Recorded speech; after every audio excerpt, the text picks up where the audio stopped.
السلام عليكم ورحمة الله وبركاته. إن الحمد لله نحمده ونستعينه ونستغفره ونعوذ بالله من شرور أنفسنا ومن سيئات أعمالنا. من يهده الله فلا مضل له ومن يضلل فلا هادي له.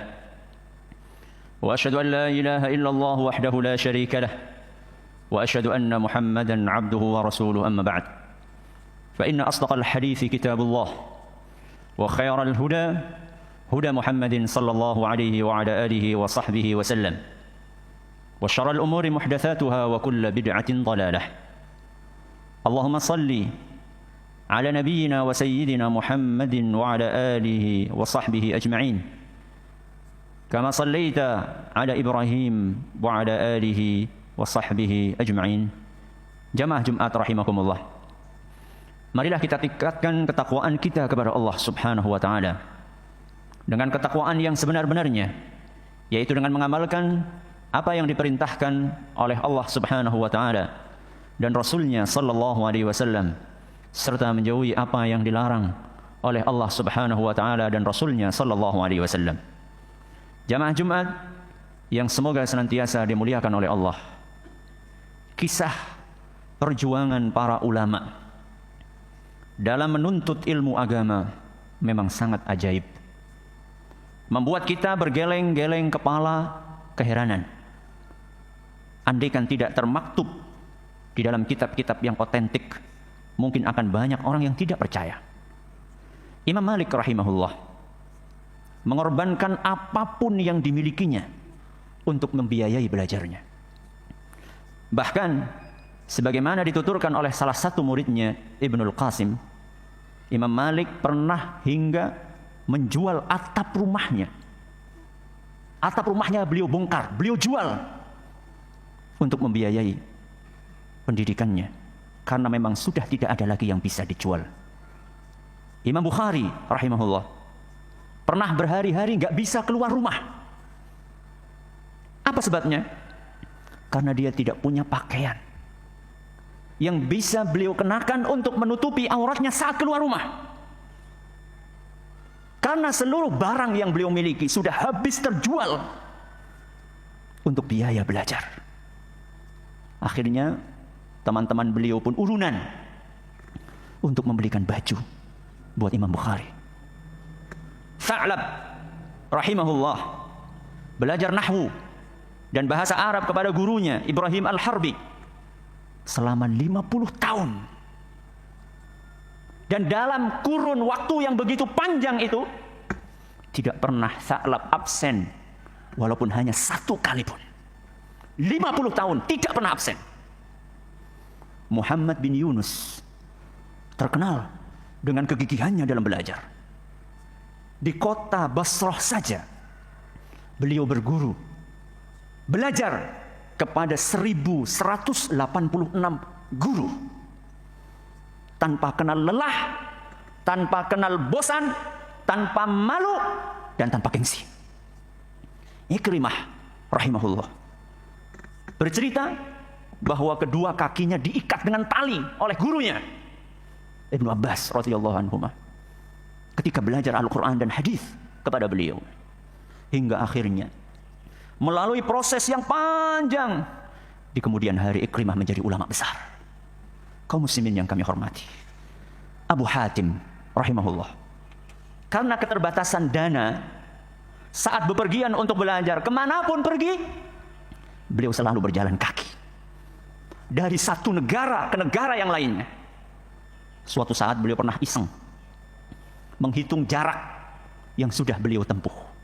Ternyata beliau hitung 1 kilo, 2 kilo, 3 kilo. Ternyata jarak yang beliau tempuh sudah melebihi 5.800 kilometer. Berjalan kaki ribuan kilometer. Ibnu Tahir rahimahullah juga melakukan hal yang serupa. Bahkan kemanapun beliau melakukan perjalanan selalu ditempuhnya tanpa alas kaki. Karena memang tidak punya uang untuk membeli walaupun sepasang sandal. Saking panasnya gurun pasir yang beliau lewati, hingga berefek kepada kondisi tubuhnya. Beliau bercerita, gara-gara itu Beliau sampai pernah kencing darah 2 kali.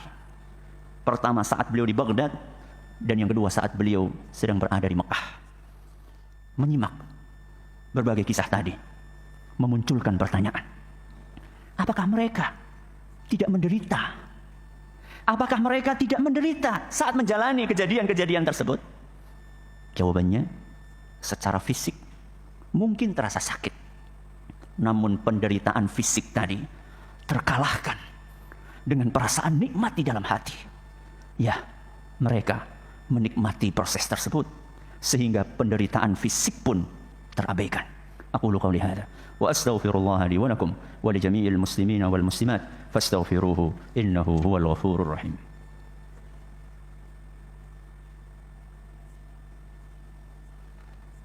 Alhamdulillah wahdah wassalatu wassalamu ala man la nabiyya ba'dah wa ala alihi wa sahbihi wa man ittaba'a hudah ila yaumil qiyamah, amma ba'd. Sidang Jumat yang kami hormati, para ulama kita telah mencintai ilmu sepenuh hati. Para ulama kita telah mencintai ilmu sepenuh hati, sehingga apapun mereka korbankan untuk meraih ilmu tersebut.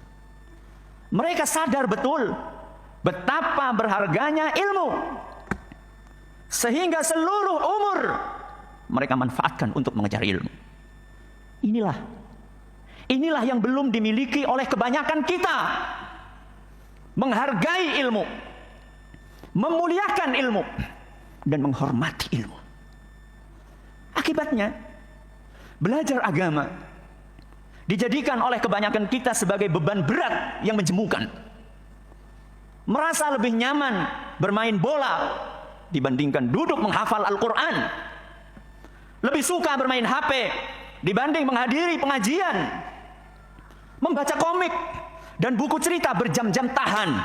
Namun membaca baru beberapa halaman Al-Quran sudah terasa bosan.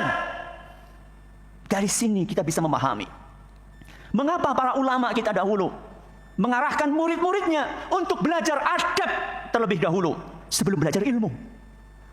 Sebab yang perlu dipersiapkan pertama kali adalah hati kita. Mengisinya dengan keikhlasan, dengan kesabaran, dengan kecintaan, dengan penghormatan terhadap ilmu. Sehingga saat memasuki tahapan belajar, wadah yang digunakan untuk menampung ilmu itu sudah siap.